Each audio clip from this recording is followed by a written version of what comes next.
the ego will make all kinds of excuses not to see what's going on. Its primary concern, you could say, is to deflect attention from itself. So when we have self-blame going on, for example, or guilt or whatever, then it's really the ego pointing the finger at the self. I use the word self at the risk of it not being pure non-duality. So yeah, this constant effort to deflect the attention and to never be found out, it involves a lot of effort, and it can be like it becomes a lifetime task. It literally saps the energy from the organism. So illness, for example, is diseases. All the diseases that we know, they're not natural. It's all ego activity and the results of and the symptoms of that activity. So I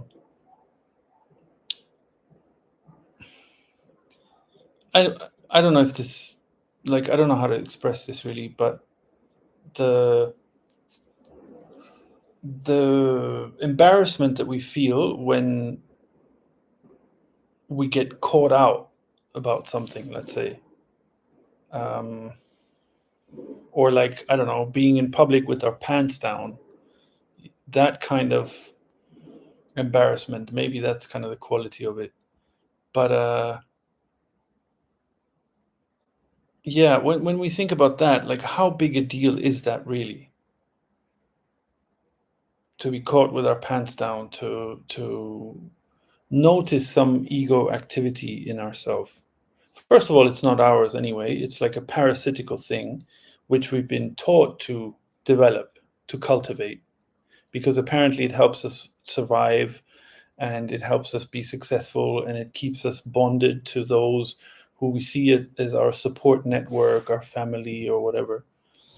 To be part of society, so that, yeah, because society is what we owe our loyalty to, and because it provides for us and all this kind of stuff. So this acute sense of pride, this delicate balance of pride that we maintain all the time, is what closes us. It closes the heart, and it how do you say, wastes every opportunity to be open, to really fully live. And where freedom is concerned, that's very much on that track. It's not, doesn't have anything to do with some special seeing or some, um, you know, some get it, some don't. It's on that level. It's on that track of truly being open, of seeing, really having the, let's say, the being prepared to really see what's going on. And that always will include seeing certain patterns of behavior in ourselves. So you can liken it to, say, in a relationship, if we realize about ourselves, oh, that wasn't very nice that I said, yeah, or somebody tells us, oh, I didn't like that which you did or said, and we think about it and we're like, wow, I didn't mean it like that actually, but I'm sorry that it made you feel like this or that. Like, if that's genuine, if there isn't a defensiveness, then that's that same quality of openness. So a readiness to see,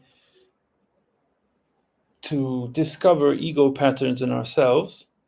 It's not the investigation to find them, but the readiness to see them, the preparedness, not this defensive uh, attitude of poor me, and um, cultivating some kind of overconfidence to, to supplant our natural sense of self-respect, which we've lost. Yeah, people make all kinds of excuses not to be firm, not to live with integrity. And this kind of compromise, that's the kind of ego activity that we might think is way too embarrassing to ever admit, that we're not living with integrity, that we're that there's quite a lot of vanity going on, all those kind of things. Yeah. And it seems easy to see that, yeah, that's quite a sort of delicate topic, touchy subject. That's the point. That's quite touchy. And so there you can see a glimpse of how we deflect from that, how easily, how much effort we put into avoiding those kind of situations. And if we're not open to that, then we have nothing. If we see ourselves on a, so this include, what this also includes is some kind of admittance that the adversities that we find ourselves in are our own creation. Yeah, if we can't admit that, if we can't look into that, then we have nothing. Again,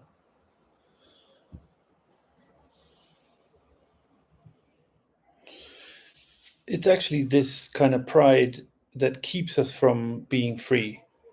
So because we are welded to a certain way of seeing, a certain way that we see the world, our place in it, others, other life forms, which is based on humans being the center of everything.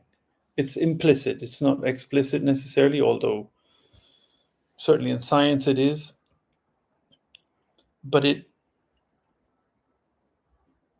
that's what informs it. But this view is very me-centered. It's not something that's innocuous. It creates our own adversity for ourselves, and then we put the blame on life or others. It's not correct somehow. It's not, how do you say? It doesn't have integrity. It's not honest.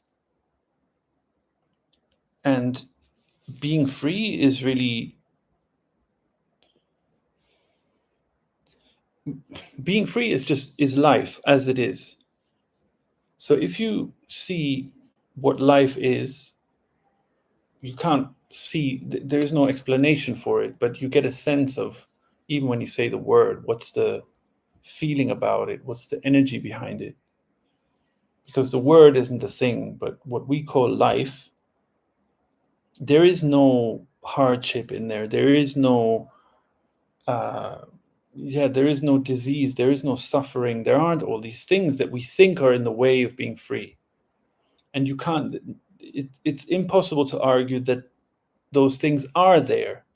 Then when we use our rational mind, and then we say, yeah, but we then conclude things on the basis just of what we see and what we hear. So it's very limited because we have so many other senses. That includes not just seeing, hearing, touching, and so on, but also our sense of correctness, our sense of justice, our sense of politeness, our sense of anything. They are all senses. They are the things that allow us to conduct our lives, really. The fact that we ignore them, that's not life's fault, as it were. So it has to be remembered. The suffering that we talk about has to be remembered. So it's a purely mental thing. We have to go somewhere like, oh, this war or that conflict in the world, you see, or this example that happened, or something that happened to me recently that I found so terribly unfair of life to do to me. But life itself, if somebody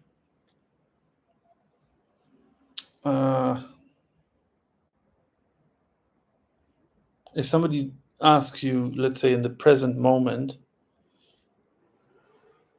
to give another word for life, you might come up with energy or love or vitality or something like that, but you won't come up with anything remotely uh, s- sounding like suffering or anything in that area.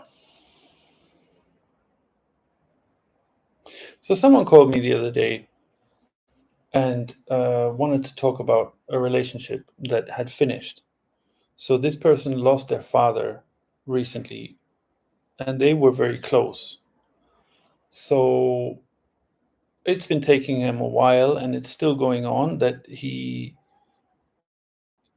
feels terrible. So much so that in the meantime, the relationship has also fallen apart with this person's partner.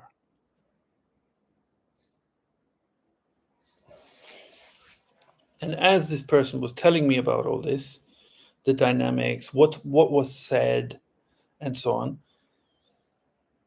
it came out that these two partners, him and her, they still love each other. They say that about each other. Yeah, I still love you, but I can't be with you right now, and blah blah, all this, or at all anymore. And he says, well, I was so negative, and so I'm so cut up about losing my father that I brought so much negativity on her, and I made life difficult and whatever. So I said, well, why don't you just make it clear that you still want to be together? And if two people love each other, then what's the issue? Then there is nothing that can't be overcome at all.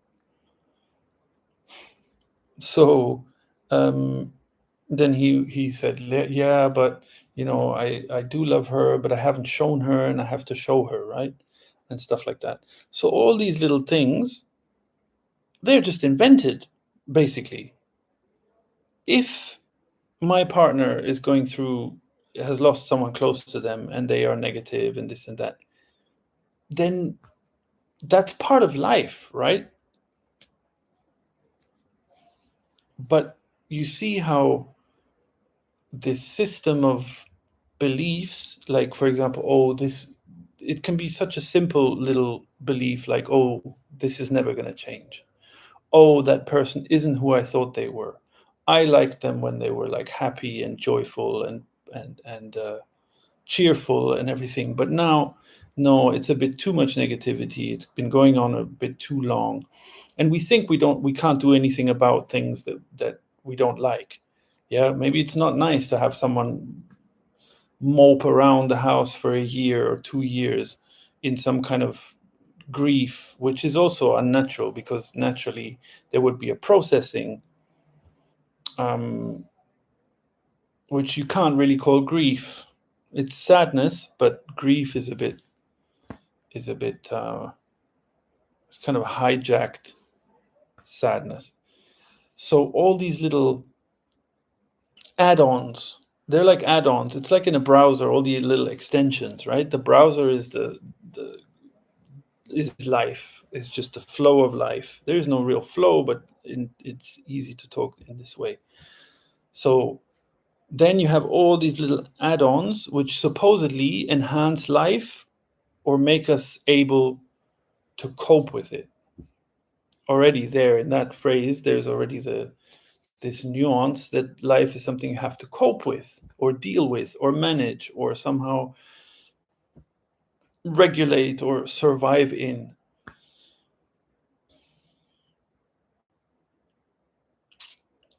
Yeah, we are also the only species that an animal will take care of its young, and then at some point the young can go hunting by themselves.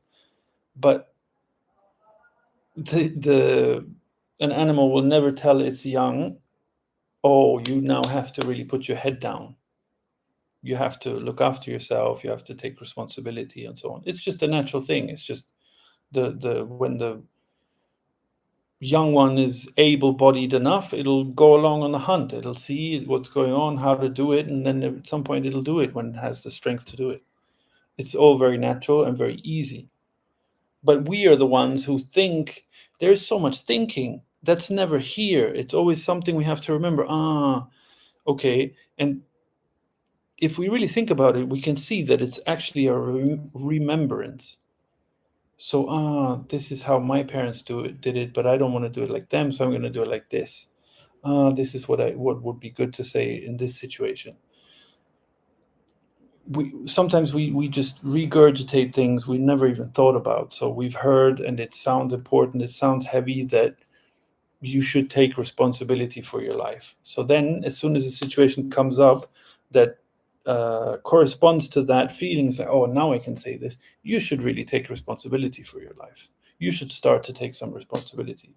You're grown up now. You're old enough now, and so on. So all this thinking and taking phrases and ideas and making things, thinking that certain things are important, that we have heard are important, it all amounts to ego, to self-importance.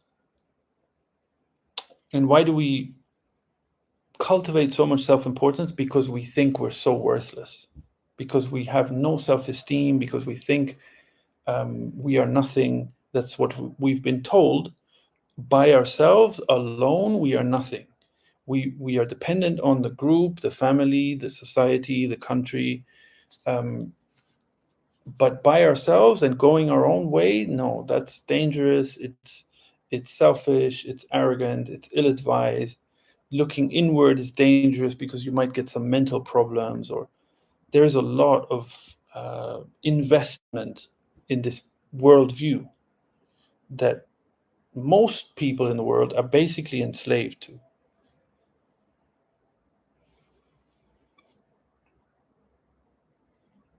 Not that there is this callous sort of way of non-duality, the way many people talk about it, like, well, it doesn't matter, it all doesn't matter. Okay, yeah, ultimately, I'm also not trying to convince anyone that of anything, but if there is the possibility of being free, of living life without concern, um, with contentment and with some ease and comfort, isn't that nice? Isn't that something to really dive headfirst into? Yeah. Anyway.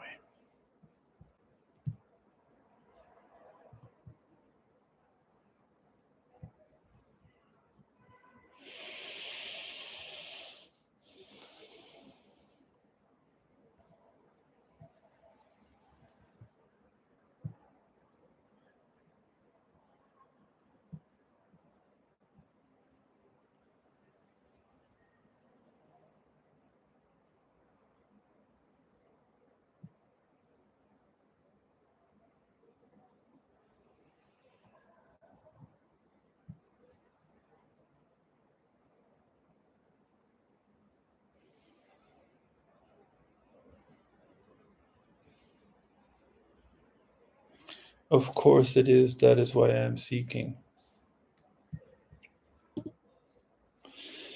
Yeah, well, it's that kind of statement is kind of to say that you're already doing the right thing, you know? It's really nothing more than that. Seeking is just an affirmation of the sense of lack.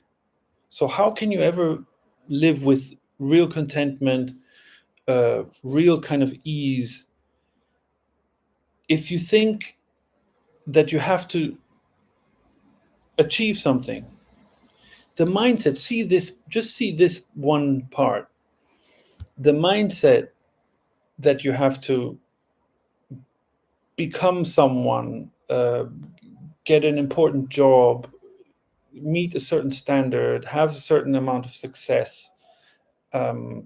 Let's say a classic example, like just to imagine a scenario, some parent keeps writing their kid to become a doctor, become a lawyer, so that they are important and respected, and out of some worry that they should, if they get this kind of job, then they'll be earn good money, they'll be looked after, and so on. But this striving for success, yeah, just see that classic kind of stereotypical example. The quality of that striving is exactly the same as the seeking that you're talking about. Exactly the same. The quality of it is exactly the same. That doesn't make you think? Do you believe in the striving towards being a doctor or a lawyer in that stereotypical sense? Do you believe in that? Look at it.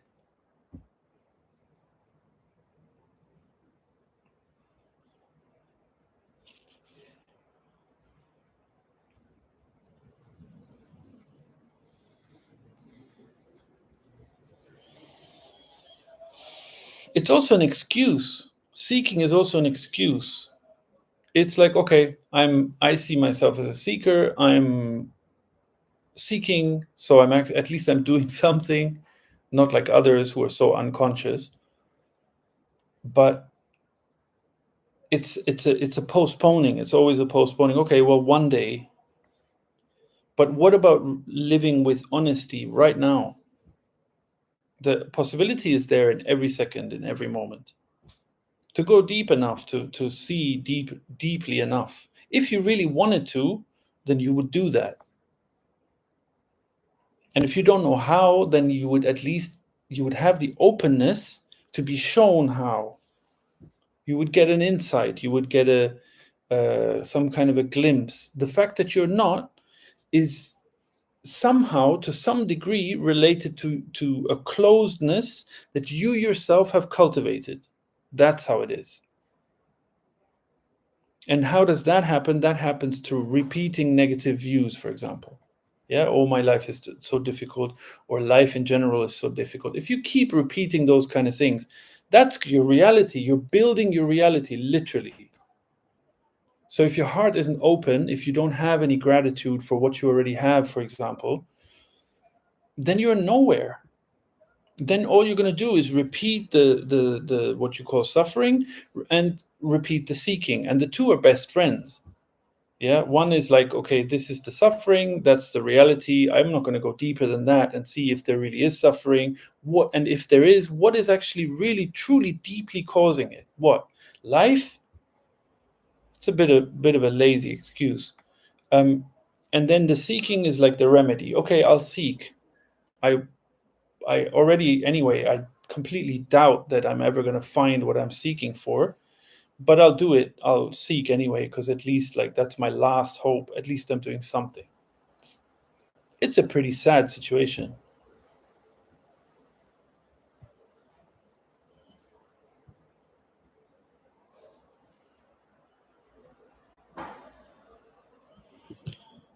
I feel deep down that you're right, and that something is blocking me from feeling it fully. I don't know how to say it in words. It's so ineffable.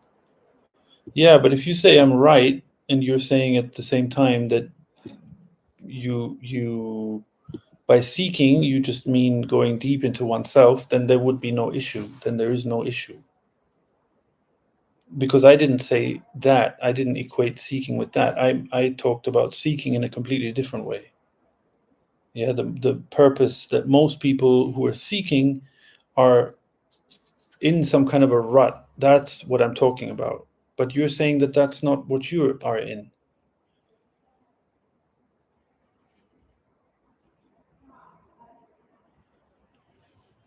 So then there would be nothing blocking.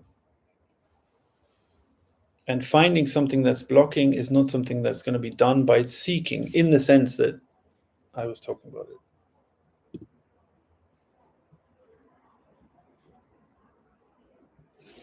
So if a little earlier your response was, of course it is, that's why I'm seeking. Of course it is, that was in response to when I said, isn't it, why would you not want to take advantage of the possibility to live life freely and contentedly, without conflict? Inner conflict, I mean. Outside conflict is going to happen.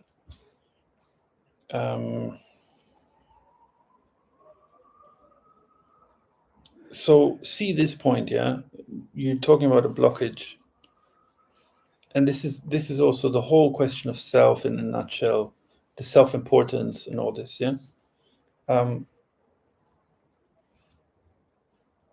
If you say, that's why I am seeking, and you think, okay, I am someone, that's a self-image. I am someone who seeks, who values freedom, who listens to non-duality talks, and therefore has some kind of awakeness.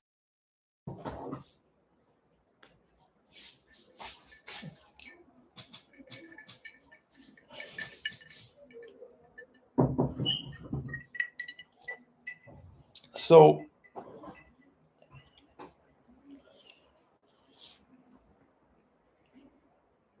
what's really going on in reality, the tendency to want to throw off anything false, like the ego, is a natural thing.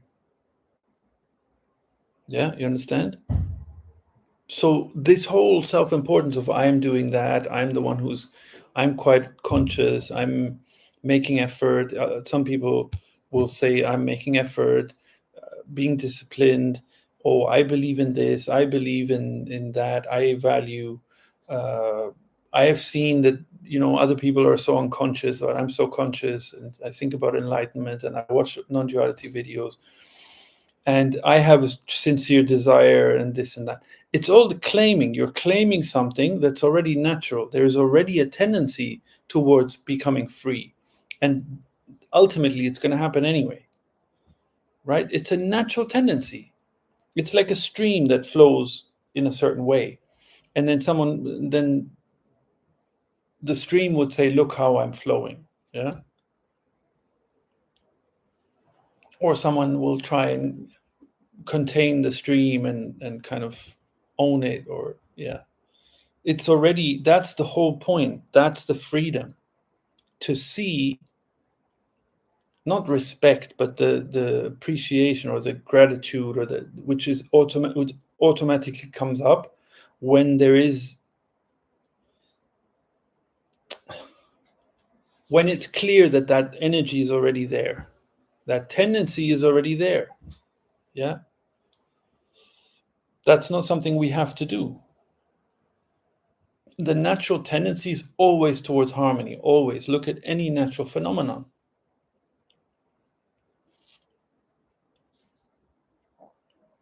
How molecules organize themselves, it's all based on attraction. Yeah, that's how electrons stay on the path that they're on. It's gravity, it's mass and gravity, so it's attraction. That's the only law, which isn't a law, but yeah.